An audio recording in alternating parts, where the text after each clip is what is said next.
At ito na po yung ating ulam for today. Pritong bangus na dinaing. Tapos ginisang ampalaya sa sibuyas at kamatis na may itlog. What's up sa mga sulit nating mga kapaklers dyan? So, happy 6K followers tayo sa ating Facebook account. So, thank you sa supportan nyo guys. At for today's video nga guys, ay ako ay magluluto na naman ng aming ulam ni Georgia. At ako na naman ay nag-grade ng piniritong isda, yung bangus po. So, ngayon ay hinuhugasan ko lang siya. Masarap yan siya guys prituhin, lalo na pag idadaing natin. So, ayan na siya guys, hinugasan na natin. At ngayon ay dadaingin na natin. Pakason. Pinakas kung ginatawag guys sa Ilonggo guys. So, ayan na guys, hihiwain ko lang siya. So, sa mga batang nanonood sa ating vlog, so, rated SPG guys, kung sino man yung mga batang nanonood sa atin na gustong gayahin yung ating ginagawa, please, pakisama kayo sa inyong mga nanay or tatay o sa nakakatanda sa inyo lalo na kapag may hawak na kutsilyo kasi delikado. So, ayan na siya guys, hihiwain lang natin siya. Pero kailangan nating dahan-dahanin kasi may updo yan siya guys. Mapait siya sa pag-umpisa yung kanyang updo. So, kailangan dahan-dahanin lang. So, ayan na siya guys. Bubukayin lang natin. At kukunin natin yung laman loob niya. Pati yung kanyang hasang para malinis na siya at saka natin hugasan. So, bali guys, no, sa pang-araw-araw namin is nakikita nyo na palagi ako nagluluto ng Filipino food. Kasi yan yung pinag-uusapan namin ni Georgia na pagdating sa aming ulam na pang Filipino food, ako yung nakatoka. Kaya ako yung palagi yung nakikita nagluluto.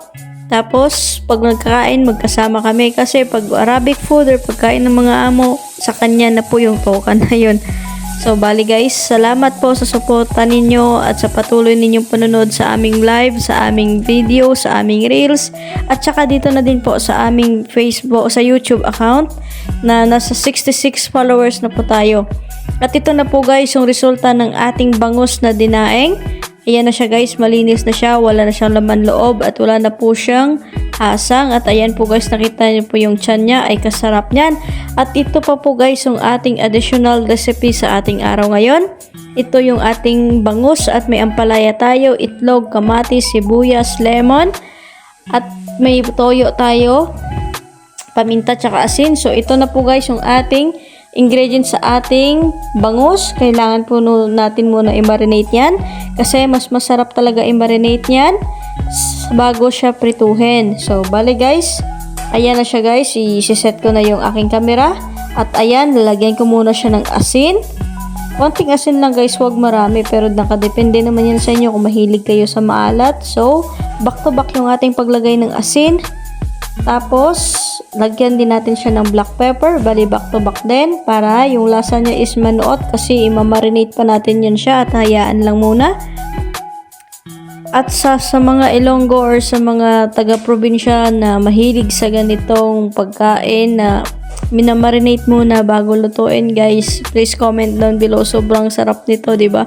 Tapos nang matapos na natin lagyan ng asin tsaka paminta, sinundan naman natin ng bawang. Tapos lagyan na din siya natin ng sibuyas. Hahaluin lang din natin yan siya dyan. Lamas-lamasin lang natin sa katawan ng bangus. Mas masarap ka talaga kasi yan guys, lalo na pag isaw-saw sa suka na may toyo din. Tapos pigaan natin ng konting lemon. Huwag masyadong maraming lemon guys, no? Kasi pangit din pag maasim na. So, bali ganyan lang siya guys yung pagmamarinate natin. Tapos, lagyan din natin siya ng Silver Swan soy sauce. So, yan yung mas lalong nagpapasarap dyan, yung may soy sauce guys. So, bali guys, kung nakikita nyo sa aking mga video na pag nagluluto ako ay hindi ko nilalagyan ng betsin. Hindi ko talaga guys nilalagyan kasi allergic si Georgia dyan guys. Ayaw niya maglagay ng betsin sa bawat pagkain. So, bali yan lang guys yung aking nilalagay palagi. Asin lang tsaka paminta or Maggi. Tapos, ayan na po yung resulta ng ating minamarinate na bangus. I-massage lang natin siya guys ng back to back guys para guys manuot yung kanyang mga sibuyas, mga panahog guys para masarap mamaya pag nagprito siya. At sobrang sarap talaga niyan guys, promise. Gayahin nyo yan guys, hindi kayo magsisisi. At pagkatapos nating i-marinate yung ating bangus guys, habang binababad natin siya, ito naman ay sasandok ako ng bigas. Bali guys, yung sinasaing namin dyan is 2 cup para sa almusal namin. 2 kami ni Georgia kakain dyan. At sa dami ko ng vlog na ginagawa or video, ngayon ko lang isi-share sa inyo yung bigas dito sa Saudi. Yung bigas na ginagamit dito is basmati rice. Ano po siya guys, medyo mahaba siya guys, na basta masarap din, pero mas magandang klase yung bigas na yung sako niya guys is colorful kaysa sa sako na kulay green na yun, kasi itong bigas ngayon na nabili ng manehon namin guys is medyo buhaghag siya pag sinaing, pero mas masarap talaga yung pula na yun na sa sako guys. So ayan guys, kailangan lang natin siya hugasan ng maayos bago natin siya isalang, kasi minsan yung mga bigas nila dito is may mga chemical din, so kailangan natin din siyang hugasan ng maayos ng ilang beses at paulit-ulit nating hugasan na totally malinis talaga. At sa mga batang 90s na hanggang ngayon nagsusukat ng ganito sa mga kanilang sinaing, makaka-relate kayo dito kasi ganyan kami magsukat ng tubig sa sinaing namin nung nandun namin sa probinsya. So ayan na guys, natapos na natin hugasan yung ating bigas. Ngayon ay isasalang na natin sa apoy para maluto na. At habang nakasalang na yung ating kanin, ako naman ngayon ay maghihiwa ng 1 pirasong ampalaya. So bali 1 ampalaya lang guys yung lulutuin natin, kasi marami na po yan siya guys. Kasi nung nakaraan is 2 yung niluto ko. So madaming sobra guys, kaya nasayang lang kasi may kamatis. Ngayon ay napanis. So ngayon guys ay kailangan ko yung gadgadin yung sa loob niya, yung sa may buto niya banda, bago nating hiwain ng maliliit-liit. Gusto ko guys sa ampalaya guys, pag nagluto ako niyan or magisa guys, gusto ko yung manipis lang na pag-slice. Ayoko yung medyo makapal, kasi yung iba guys pag nagluluto ng ganyan is makapal talaga. Pero ako talaga kasi guys, pag ako yung magluto nito guys, gusto ko yung manipis lang. Kung pwede parang panggadgad ng labanos, pwede kong gawin yung guys, pero ampalaya kasi guys eh. So bale, pagkatapos ko guys ikunan yung sa gitna niya, ngayon ay ilalagay ko na naman yung isa sa may sangkalan, tapos hihiwain ko nga siya ng panipis-nipis lang hanggang sa maubos yung 2 piraso na yan guys. So masarap talaga yan guys, igisa sa itlog guys, sibuyas, kamatis, tsaka bawang. Pero mas masarap yan guys parisan sa ng tuyo or bagoong. Tamang-tama talaga yan sa almusal guys, sobrang sarap talaga. So sa totoo lang kasi guys, yan yung sa Pilipinas ako dati, hindi ako kumakain ng ampalaya guys kasi mapait. Pero may mga ampalaya din pala talaga guys na hindi naman siya mapait. Hindi ko lang alam guys, kasi bawat gulay may variety kumbaga. So bali guys, sa totoo lang dito lang ako sa Saudi kumakain ng mga gulay na to, lalo na yung mga saluyot na yan. Dito guys, yung saluyot ibine-blender nila yan dito guys, parang soup yung ilalabasan ng kanilang saluyot. At ayan na po yung aking ampalaya. Tapos bago ko yan lutuin guys, ay binababadan ko muna yan siya ng tubig na mainit, kahit mga 1 to 3 minutes lang. Tapos itatapon natin yung tubig bago natin gisahin. Yan yung diskarte ko guys pag nagluluto ako ng ampalaya, para kung sakali mapait man siya guys, mawawala. At ayan na po, habang binababad natin sa tubig na mainit yung ampalaya. At ako naman ngayon ay nagbibiak ng itlog, 3 piraso. Bali, scrambled egg, i-scramble lang natin yan siya, i-mix lang natin, lagyan din natin yan siya ng asin tsaka paminta. Tapos babatihin lang natin yan siya guys para mag-mix yung puti tsaka yung dilaw niyan. So ayan guys, yung ginagamit namin ditong asin guys is kulay pink, yung Himalayan. So parang healthy daw yan na asin guys, hindi ko lang alam, wala akong idea dyan. Iodized din yan siya guys, pero minsan may buo-buo din yan siya, pero mostly kasi ginagamit dito is iodized. At ayan na nga guys, nang natapos na natin lagyan ng asin tsaka paminta, ngayon naman ay hahaluin na natin, i-mix-mix lang natin yan siya. At naka-prepare na din yung ating sibuyas, kamatis, bawang, pati na yung ating ampalaya. So imi-mix ko lang siya ng maayos. At pagkatapos guys ay maglalagay na tayo ng mantika sa kawali. So ayan na guys, no, ito na yung ating ingredients sa ating ginisang ampalaya. Syempre andyan yung ampalaya, yung itlog na binati natin, bawang, sibuyas, tsaka sili.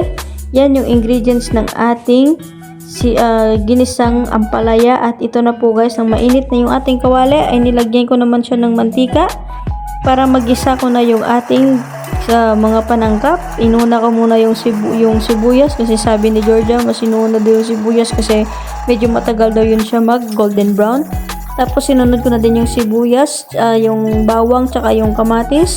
At ginisa-gisa ko lang yan siya guys hanggang sa maluto din yung kamatis na medyo madurog din siya guys. Hanggang sa naging ganyan na yung mukha at nilunod ko na din yung ampalaya.